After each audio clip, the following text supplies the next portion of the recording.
we're trying to be competitive with anybody. We're trying to just build, and not just our store, everybody's store.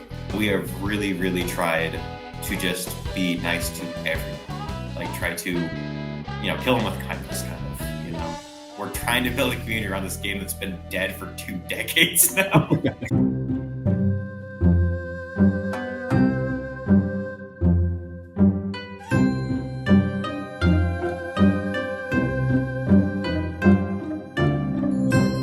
Tell us a little bit about your origin story, where you grew up and how you got into gaming. Basically, this was my dad's idea. We play a lot of Magic the Gathering, the card game, and we really wanted to have a place where you can play card games and also like get food, because tournaments go on for so long.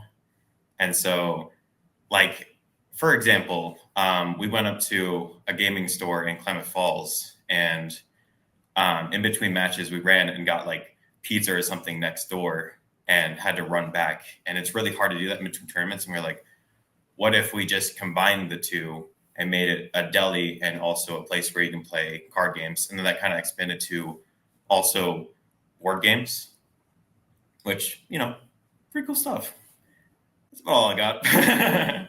If we look at like your journey into gaming, was this, I guess, something you ever thought that you could envision yourself doing, or was it one of those stumbling into it type of things? So what had happened was my stepfather really, really loved Magic the Gathering and Warhammer. And eventually he had to choose Magic over Warhammer.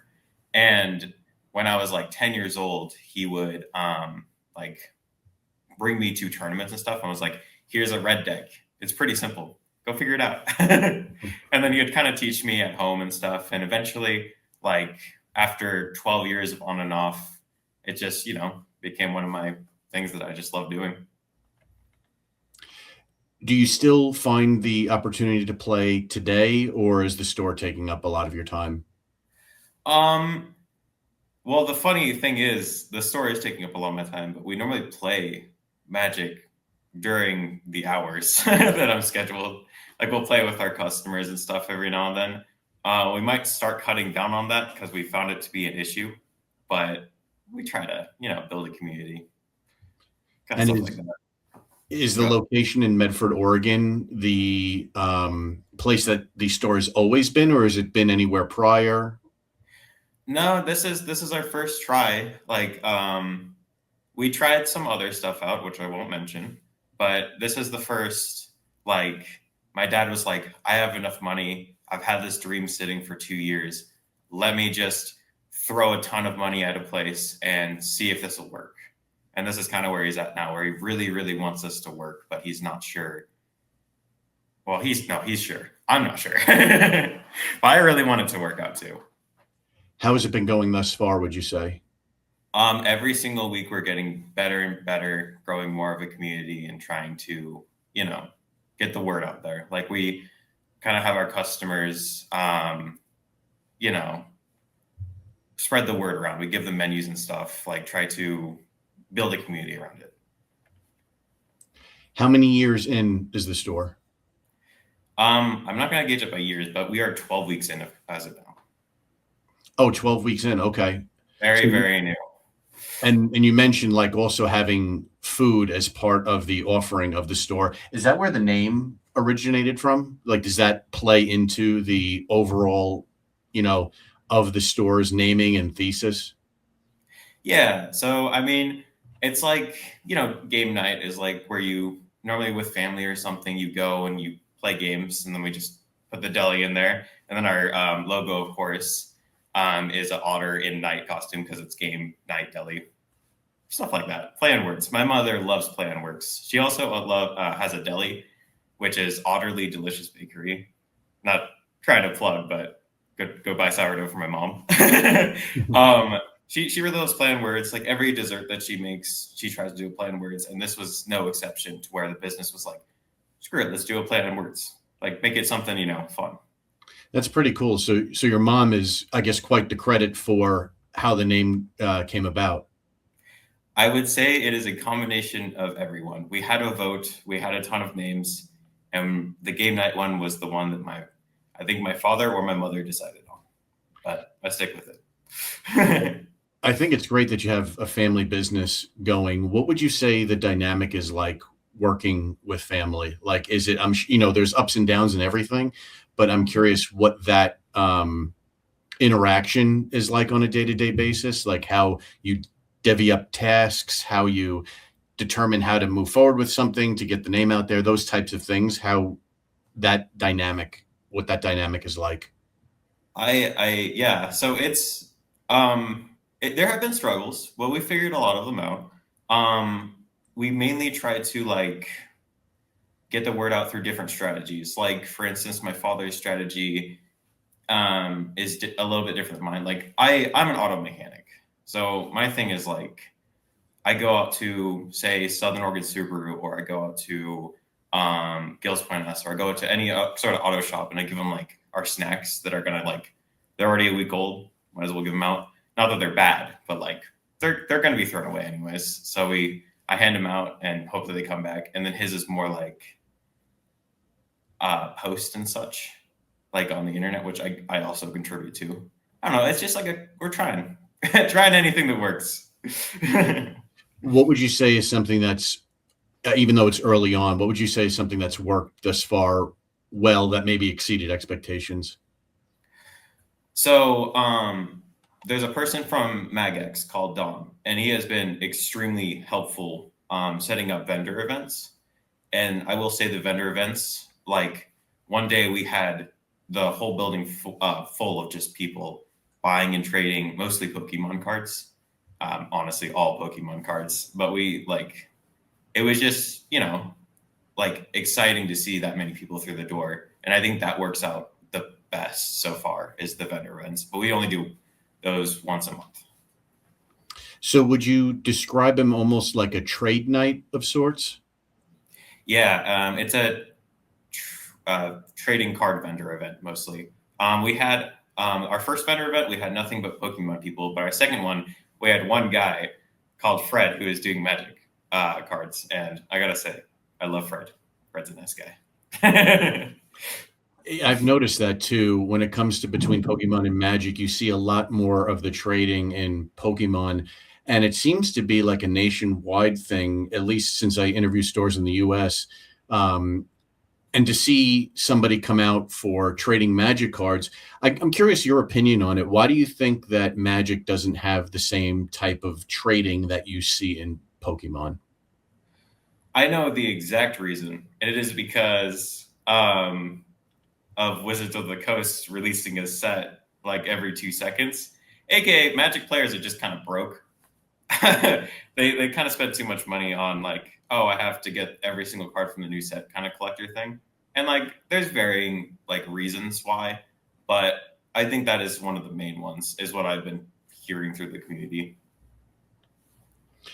And how about for yourself? Because I know you said Magic is your favorite game. What is your relationship with the game now that you own a store? I know you said you play when you can in the store with people, which is great. Definitely helps build the community that way. But I'm curious, like with how often Magic releases products, like what your relationship in that way with the game is. Do you find like for your own personal stuff, are you still buying like say maybe like you used to, or is it just too much now to like even keep up with? So funny story. I am a total leech when it comes to Magic the Gathering. My dad has a collection of a walk-in closet just full of Magic cards, like wall to wall, like top to bottom Magic cards. Like he loves the game. And then he's like, I'm like, oh, I kind of want a commander deck. And boom, makes a commander deck for me to play, which is like super, super nice. And it makes me want to play the game more. Can you talk a little bit about like your dad's entry point with Magic? Like, has he been involved with it since its very early stages? Because from what you've told me thus far, it seems like he's a big catalyst into making this whole operation become a thing. And, the bond, I could see there's definitely a bond with you and him over this. For sure. I believe he's been playing since Alpha Magic. I don't 100% know, but I'm pretty darn sure he has loved the game since it came out. Like it is his like favorite card game out there, easily. Does he still have any of his cards from back when he first started playing? Oh yeah, oh yeah. He has like, he doesn't have like the super like Black Lotusy ones, but he has a lot of cards from Alpha still, just in bulk. Oh, really? Were there any in particular that like caught your eye and you're like he just has a number of these cards that you would like in today's day and age you wouldn't see many people having? Oh yeah, absolutely. He has some freaking jewels in there. But the thing is, he'll never get rid of them. He loves them too much. He's like, he says, for instance, like normal people open up packs and they're like, oh yeah, let me get this card. Oh, a $300 card. Let me go sell this. He's like, no, it's my card. I'm keeping it forever now. Silly stuff He, like that. he's definitely got an attachment to it then. Oh yeah. He has four of each card of like each set. It is crazy. He loves That's them. amazing. Oh yeah. He And that was freaking just so that's not even like stuff he acquires now today. These are just cards he's had since that period of time to have that many copies of a oh card. yeah. I mean, he still collects a lot, but it has been extremely hard just on the, like I said, them releasing a set every 2 months. It gets Mhm. really expensive. And there's some sets that he's like, about, like the Eighth of Drift one, for instance. It's like drift bikes. Yeah. And it's like, why does Magic the Gathering need drift bikes? It's like weird, you know? Yeah, I'm glad you brought that up because there definitely has been an odd approach, I guess. That might not be the right word, but certain elements that they've added into Magic that have not piqued my interest personally at all. And it seems like for yourself and your dad, kind of in the same way. What do you think that shift has kind of resulted in? I know they're trying to reach new markets, but I'm curious in terms of people that have been around the game for a long time if that hurts or not, and what you see from a store standpoint, how that reaction is to these odd introductions into Magic. Got you. So, yeah, it's interesting. I mean, I have been told personally through the community that the main reason they are releasing so many sets is because Hasbro, as a corporation, as you know, who releases a ton of board games and such, they don't release enough board games anymore, is what I've been told. So they're kind of leaning heavily on Wizards of the Coast to make more money. And to make more money, they're going in different directions. Like, for instance, partnerships with like Assassin's Creed, partnerships with Marvel, with Spider-Man. It's just like they're going, in weird directions. And a lot of the community has said that they're a bit unhappy with how they're releasing so many cards that you can't play unless you're like, it's weird. It's a weird thing. And then also, there used to be a format that I super liked that's not firing here called Standard, and it's basically like the couple of the newest sets, and it's like very normally pretty balanced. I'm not gonna say very balanced. It's pretty balanced, but that's slowly but surely gone away with them releasing so many freaking new sets. You know. Yeah. I mean, do you find that challenging from a store standpoint to fire events when you think of, just I guess if we're going to say base playing formats like standard, modern, legacy, if we take the quote unquote original three, um, do you find that with these introductions and something like especially standard, which is supposed to be the flagship, not firing, does that cause any difficulties from your end with the store to fire events? So it's interesting. So we do drafts and such, and drafts are currently Avatar. Those not a lot of people are showing up for because they're pretty, not they don't have a lot of funds because of how many sets they're buying. And then we also try to do modern, and like everybody's played modern for a while. And I don't know if it's just this area's thing, but like the past, like I want to say 3 or 4 times we've hosted modern, so we do it every week. Nobody or one person shows up. Like it is dead right now. But it comes in waves, is what I've been told. But we're going to try to pivot away from modern. And he actually wants to pivot back into standard, which I find very interesting. But I will say, if draft and modern don't fire, we can always fall back onto commander because commander is easily the most popular format right now, and kind of not always, but it kind of has been for a long time.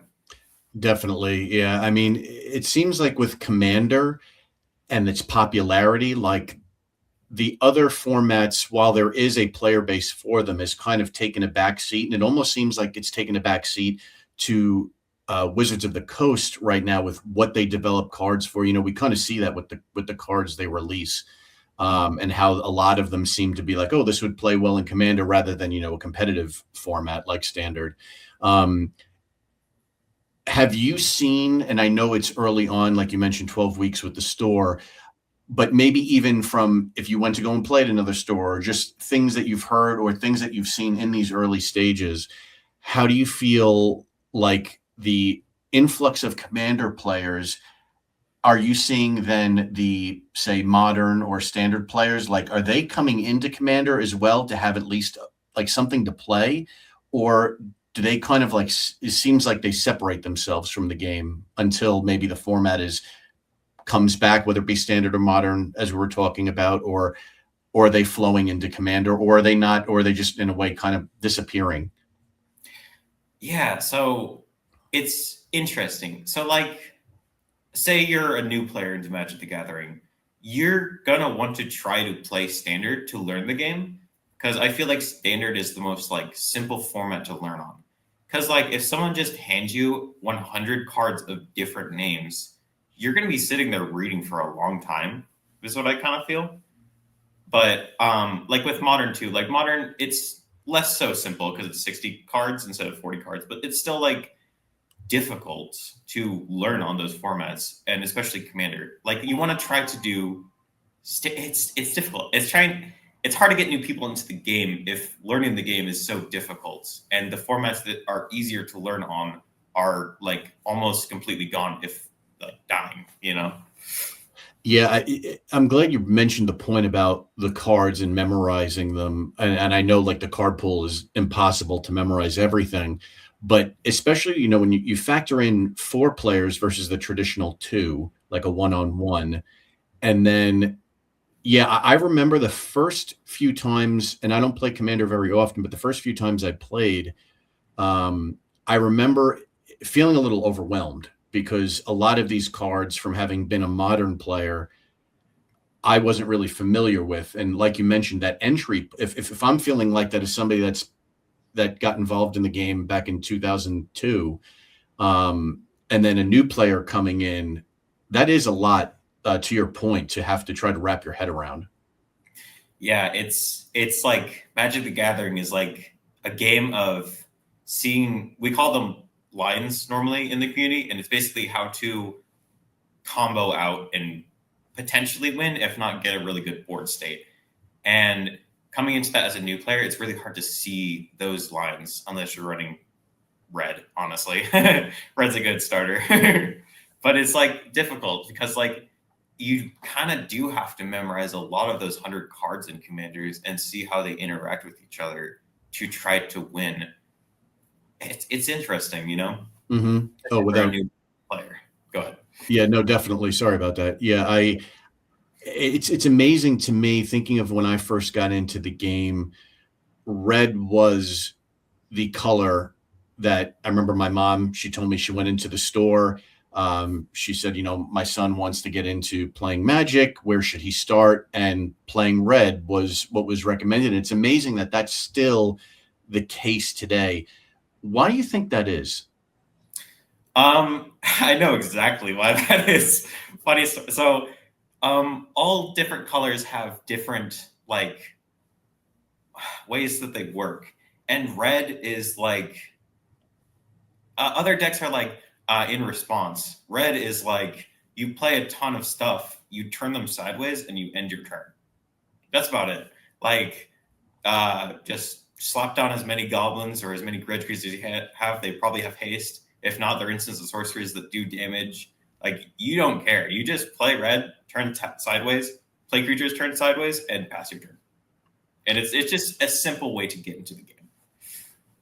A lot less thinking, I would almost have to say, because if you like turn the tables and think of what a blue player has to play, or an Azorius player playing blue-white, there's a lot more complex Interact. thinking, that having to think ahead, think on your on your opponent's turn versus your own turn. Red is probably like a lot more straightforward, almost like, not that Magic's an easy game, but it's almost like the equivalent of what you would call an beginner easy mode.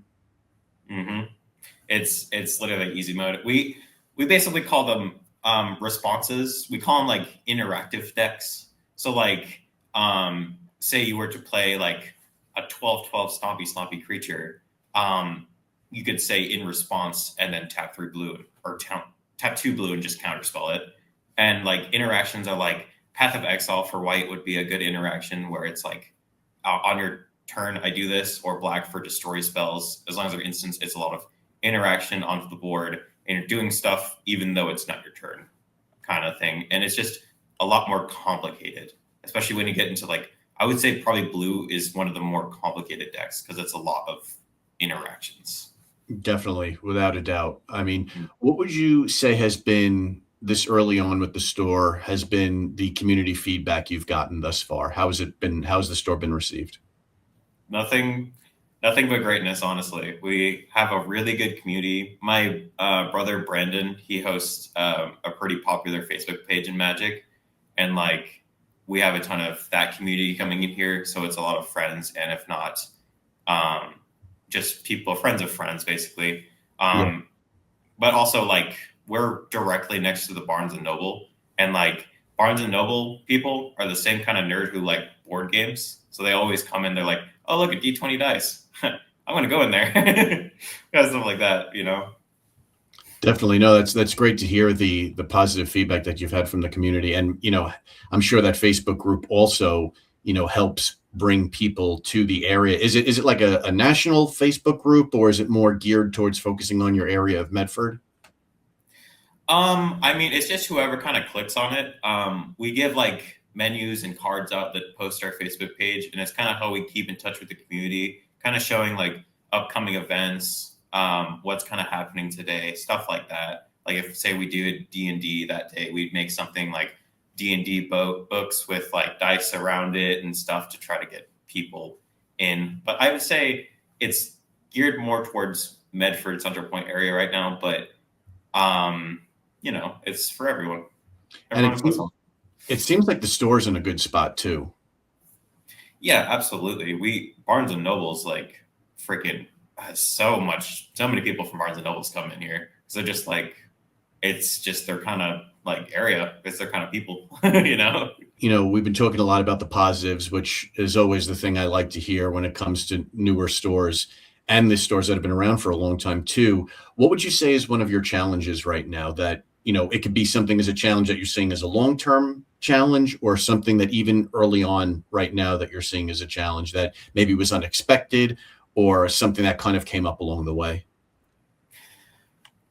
Oh man, that's a difficult question. I mean, for sure, one of the main things is building a community. Is a community is a hard thing right now. Just like trying to find people and trying to be like, hey, you like this stuff? Come in here, kind of stuff. Like, we definitely need more people so we can start paying the bills.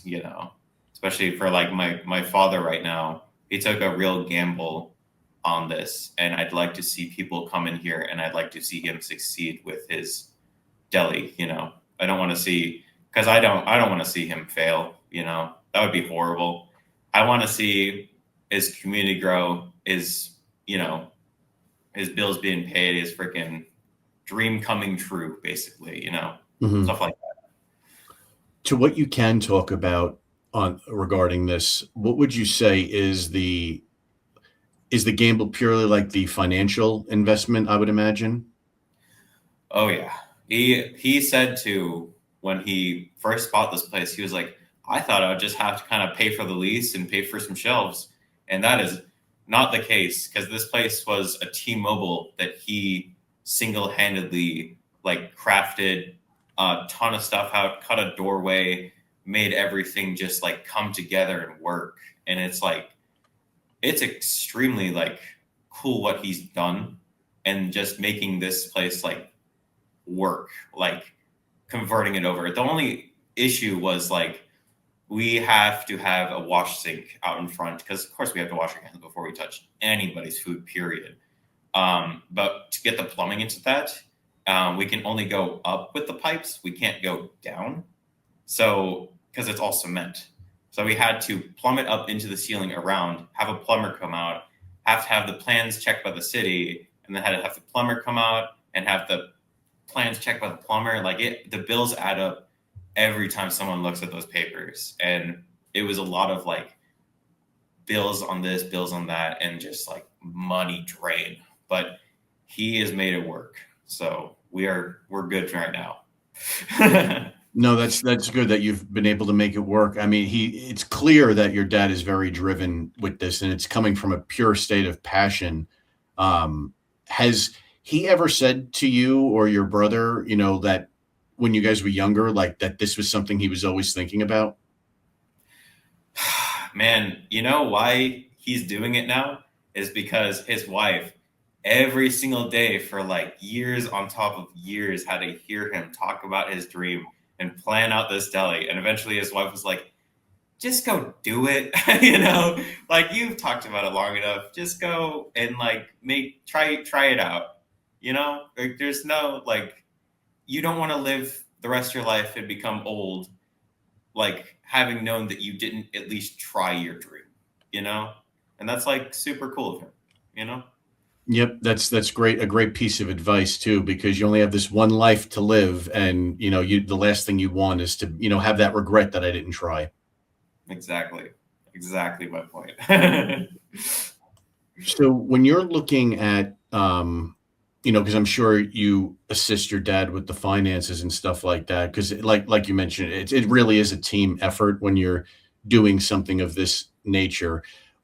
What is the biggest expenses at this point? Like once you get the early stuff out of the way, where all this like zoning and the stuff with the state that you have to get situated, the town and all that, when starting a brick and mortar store, is the product become the biggest expense at that point, or is it potentially something else that I'm not thinking about?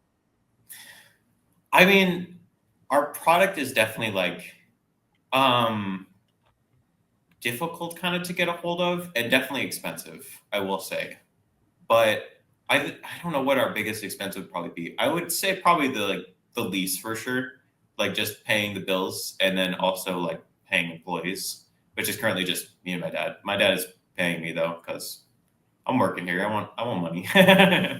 But I would say our product is definitely the thing that costs the most money right now, but it is not our main profit. We like our main profit to be our sandwiches as of now. Because my mom asked my dad, are you a deli or are you a game shop? And my dad responded, he is a deli before the game shop. And I'm guessing the margins from the deli side of things are much better than what we know of with the low margins with a game store.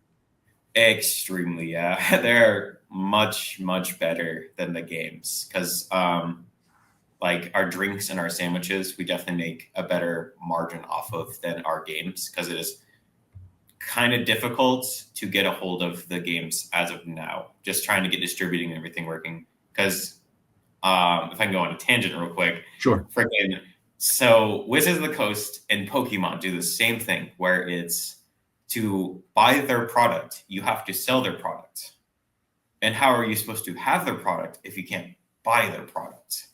And it has just been such a pain in the butt trying to get products. Luckily, there has been an amazing community. Like I want to say like Riverside Games, like Iguana Games and Castle Hill. They have all been just amazing. And there's a couple that I'm not thinking of right now, but like our community around us has just been amazing.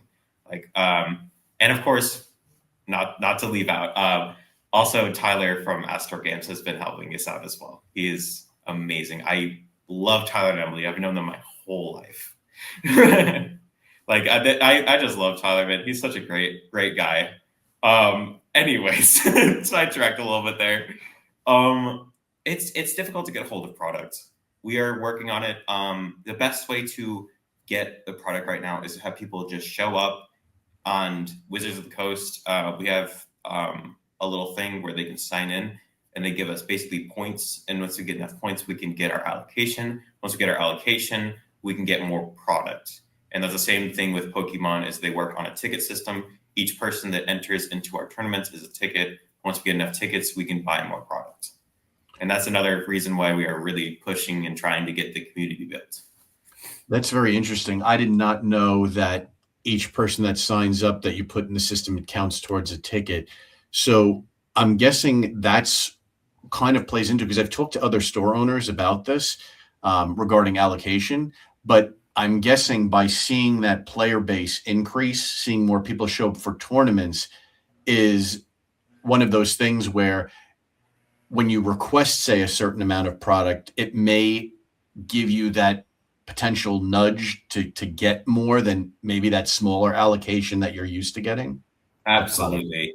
Yes, getting we definitely need more people to show up just for like any tournament. Like say even for like Commander, a ton of people show up for Commander. We go around, ask their first and last names, we put them into the system.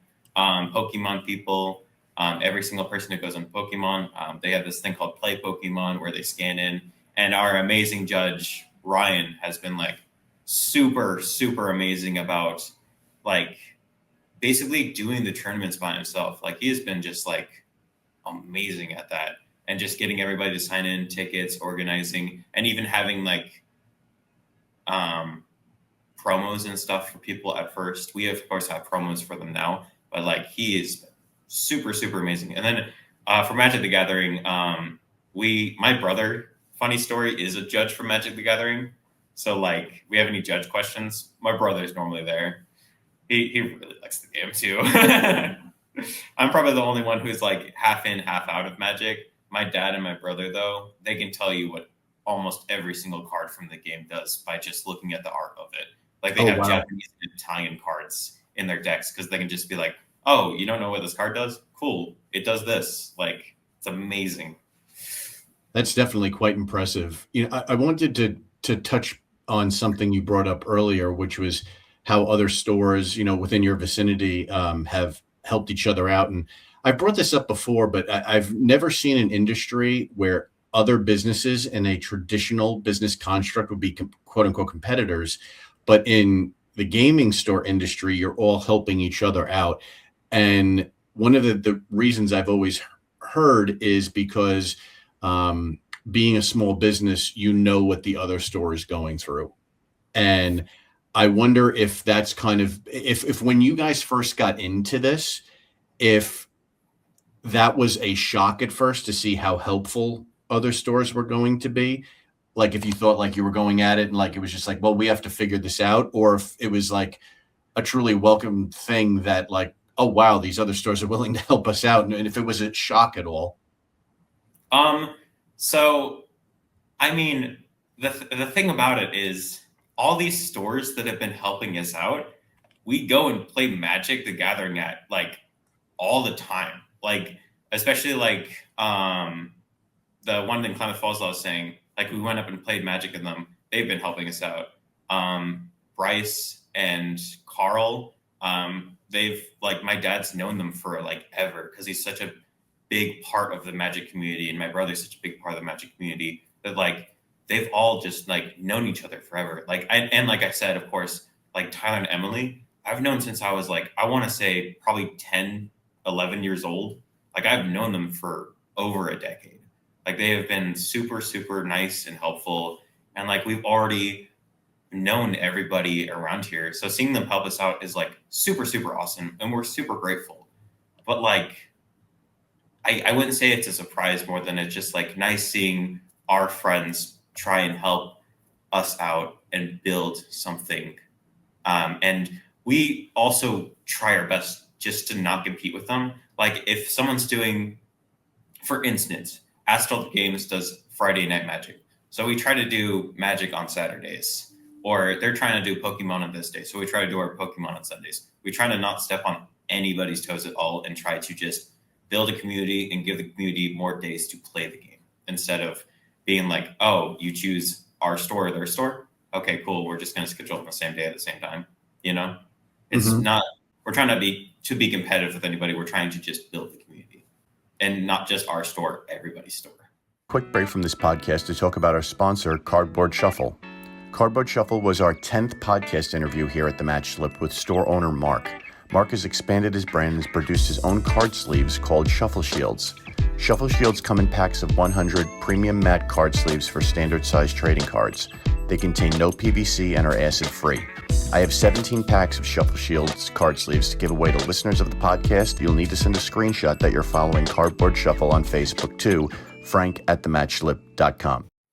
It's a smart approach too. I mean, I've heard the not stepping on each other's toes thing. I think it's great that it seems like, for the far majority, at least all the stores I've talked to, all seem to operate under that same premise of giving the community more opportunities to play rather than being like, no, we want all the community here and, conflicting on schedules. Is it like something, would you say, that in your area, at least, I know you can't speak for everywhere else, but is it something that, the stores that that these people are friends of yours, which is phenomenal. I mean, that's an added benefit too. Where you guys like meet or talk to each other and say, I'm thinking about doing X on this day or X on a different day, or is it just from knowing the other stores' schedules, you just plan around that? It's from knowing the other store schedules, but it's not like we don't talk to anybody else. Like we've had people from those stores come in and talk, or we've had like Squirrel from Castle Hill Games. He'll come in with a Commander deck, and we'll just play Commander. Like we're all friends. I don't believe there's any sort of hate in the community towards anybody else currently. I can't say forever, but we have really, really tried to just be nice to everyone. Like try to, kill them with kindness, kind of, Definitely. Is your area in Medford considered like a small town area, or is it highly populated? I haven't been to Oregon myself before, so I'm not familiar. I've never been to Oregon. No, No, I'm just kidding. it's on my list. Well, the heck, man. No.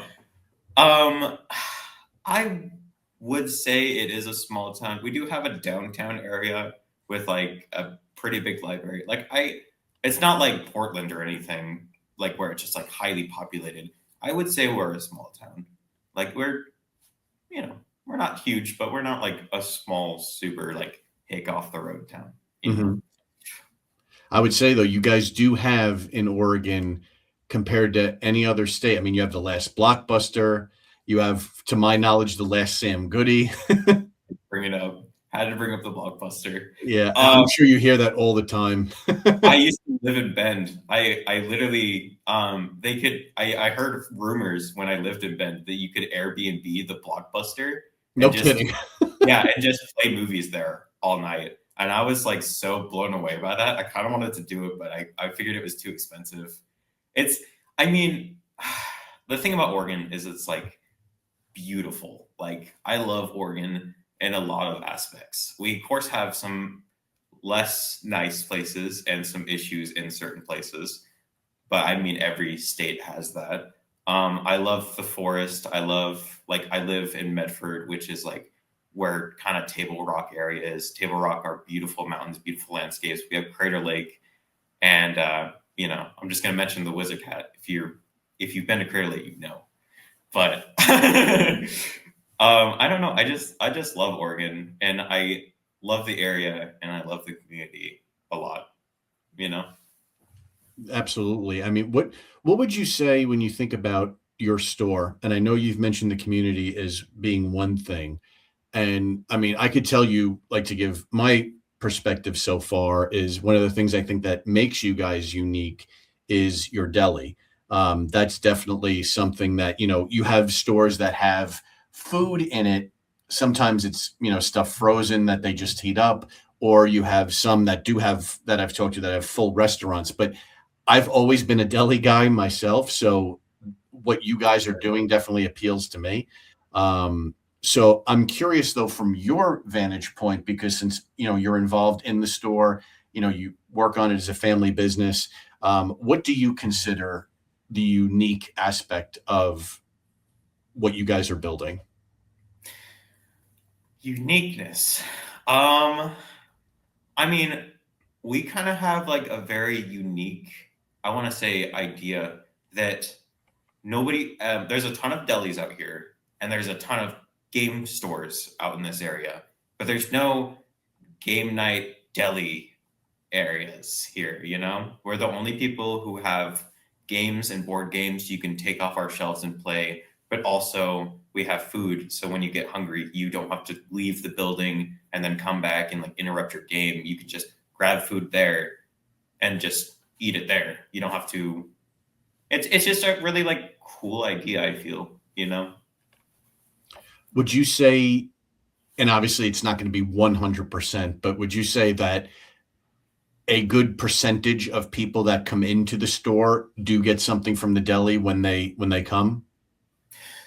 I would say the majority of people do, but Okay. if it's not an issue if they don't, because the thing is people like to see buildings with people in it to attract them into the building. So even if you come and you don't spend money, you're still sitting there playing a game and attracting potential other people who will get a sandwich. Is how we kind of like to think about it. We don't like to think about it like negatively, you know. Mhm. Um, we we would like if you bought a sandwich because then it pays the bills and lets us do this longer, but we're not gonna make you. Right. Does the deli aspect, like, does the funds made from that, since we had talked about that is a big driver from a margin standpoint, do those margins help then offset costs to reallocate towards like buying product for the gaming aspect of things? Or do you separate like how the finances work there? um, that is a difficult question. I mean, we our margins on our sandwiches are really good, and our margins are on board games are definitely less so. But Mhm. it's not like we don't make anything off of board games, unless it's a board game that we literally just paid the cost that we sell it for just to have it on the shelf because we like it a lot. Especially like King of Tokyo, we really like King of Tokyo, and you cannot find it anywhere for just like MSRP costs. So it's like whatever. We'll just buy it for full cost and then sell it for the same exact cost just to have it on the shelves because we like people to have good games, you know? From like looking at the what you would hope to see for the store in the future, outside of it continuing to grow, and that, your dad's investment all works out the way you hope, and I hope the same for you guys as well. What is something like anything that you've talked about with your dad or your brother, anything that you want to see future wise with the store that would be like, it could be a dream of you guys, like something that that you want to happen, or it could be something that is smaller in scope that is maybe on the verge of seeing the light of day, like something that you've been planning. I mean, I have a really niche and strange game that I play called Magi Nation, which I'm trying to build a community for. Have you heard of Magi Nation? I haven't. No. Or Matt, Fred told me it's not Magi Nation, it's Magi Nation. Magi That name. same Fred guy who was at the vendor event, he Okay. wants to build a card game for a very niche, a community for a very niche game that went out of business in 2002 and just had a set that was going to release in 2003. They went out of business, and now in 2025 they came back, and we're trying to build a community around this game that's been dead for 2 decades now. And it's just like funny stuff like that. But like, I don't know. My ideas for games and stuff, I don't have a lot of ideas for games. But when it comes to like making new drinks or making like unique sandwiches, I'm all there. Like literally, I think yesterday, we had my brother's best man Francisco come in, and I was like, he was asking like, which drink do you think I should get? And I was like, do you want to have a drink I've literally made for nobody else ever? And he was like, yes. And so I made him this like almond white chocolate strawberry drink with cream and like it was a dirty soda. And he was like, this is the best drink I've ever freaking had, or something like that. I'm upping it because I really want people to ask for it. But still, it's like stuff like that, just like random on the whim. Screw it. Do you want to do this? And then doing it, making it. And I did the same thing for a drink called the Ditto, which is I like purple. Purple is my favorite color.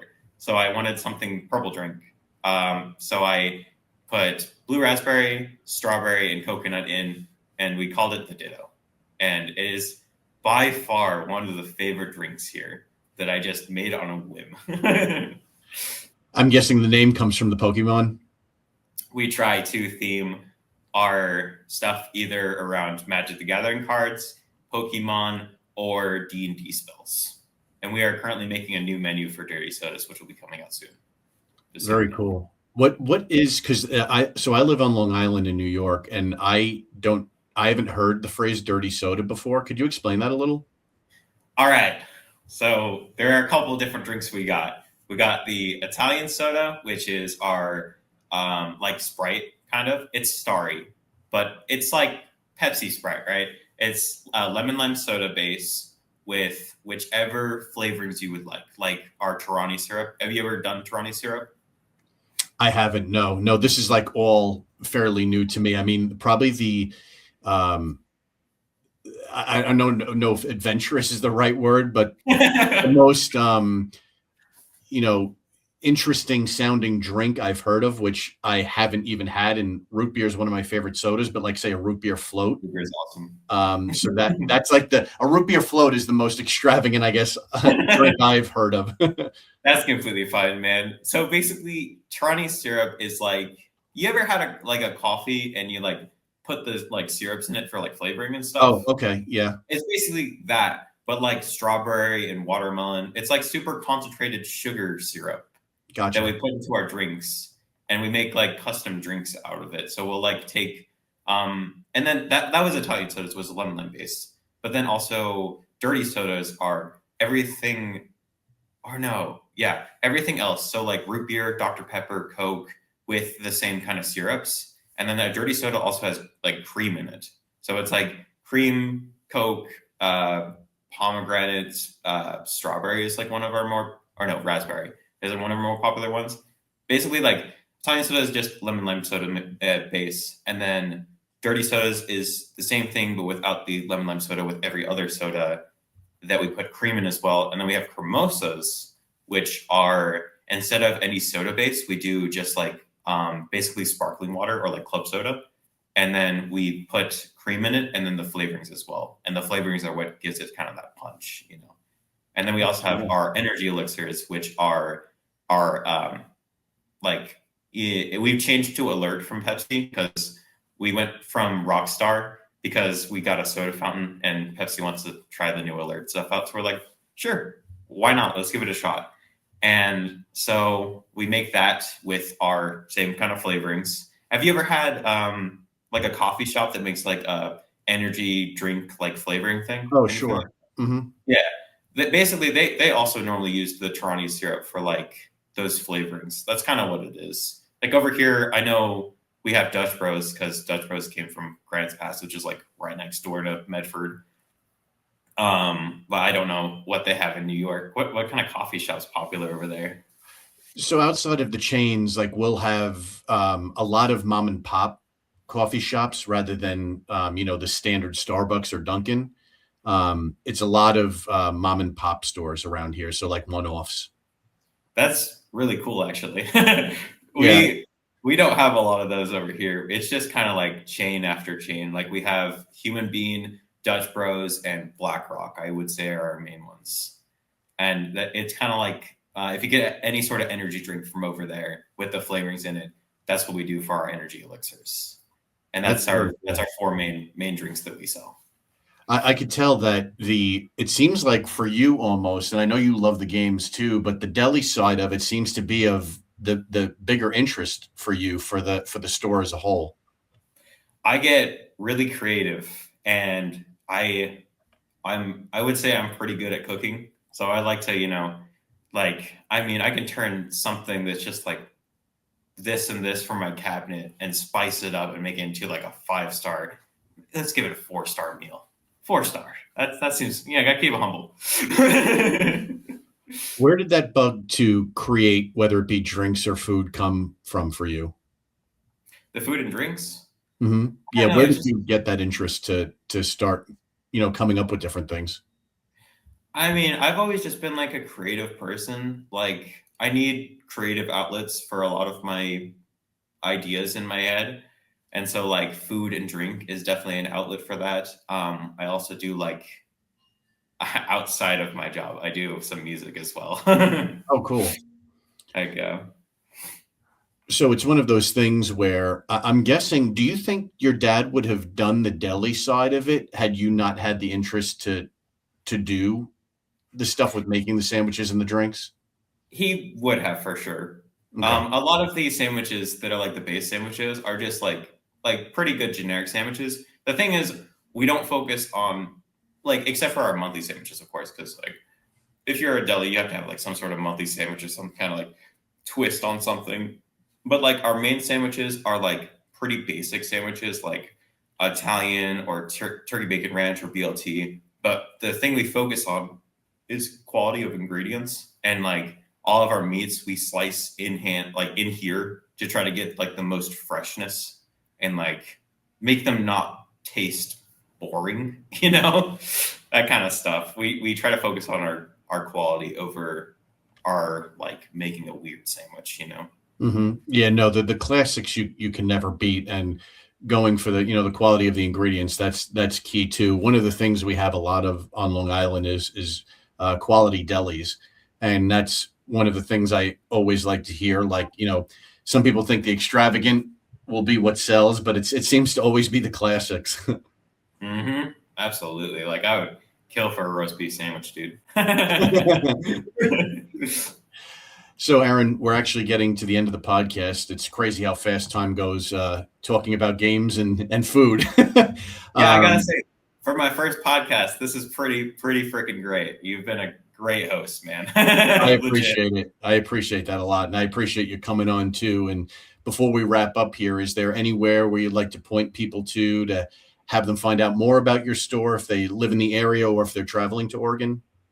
Yeah, if you're in the Oregon area or if you're not, we have a Facebook profile called Game Night Deli. You'll see an otter in a night costume that was hand drawn by one of our amazing people named Rosie.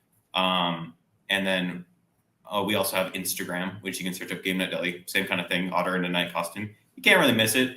D20 does as well. And then if you're not, if you're into competitive, we're also doing qualifiers for nationals.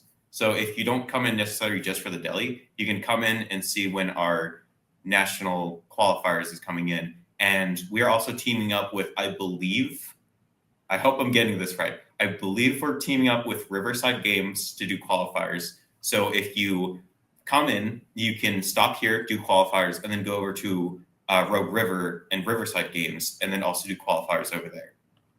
Gosh, I hope it's Riverside Games because I'm going to be looking so dumb right now if it's not. But yeah, I mean, if it's just like cool family-owned mom and pop shop, which there are not a lot of here, honestly, that I know of. There might be more, but like, just come down, play games, eat sandwiches. Check us out. Awesome. And I'll be sure to link off to the places you shared in this episode. And Aaron, thank you again for coming on. It's been fun. Absolutely.